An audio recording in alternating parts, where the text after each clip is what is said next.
200 सवा 200 साल ब्रिटिशर्स लोगों ने हम पे राज किया। उन्होंने हमारा ब्रेन वॉश इस तरह से किया। सनातन के हिसाब से अगर हम सोचेंगे, सनातन में आते हैं 4 आश्रम। जैसा आपने बोला हम 25वीं सालगिरह मनाते हैं, 50वीं सालगिरह। ये 25वीं सालगिरह, 50वीं सालगिरह ये कभी हमारी संस्कृति थी ही नहीं सर। अगर सनातन के हिसाब से अगर हम सोचेंगे सर, तो सनातन में आते हैं 4 आश्रम।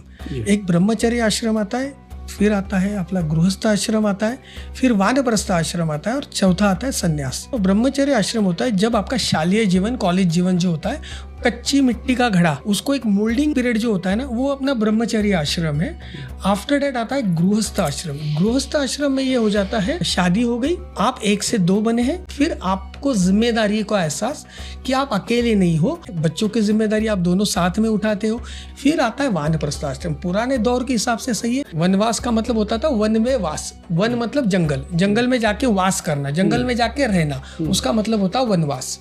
हर माता पिता का इशू क्या होता है, हमारे बाद हमारे बच्चों का क्या होगा। मतलब वो दौर में ऐसा रहता था कि अटैचमेंट से डिटैचमेंट की प्रोसेस की शुरुआत हो जाती थी। फिर आपका चौथा दौर शुरू हो जाता है संन्यास, जहाँ में आप पूरी तरह से भगवान की तरफ समर्पित हो सकते। समर्पित होने के लिए आपको ये चिंता हटनी बहुत जरूरी है। तो वो बीच का जो फेज है वानप्रस्थ आश्रम है, वो चिंता से आपको हटाने का फेज है।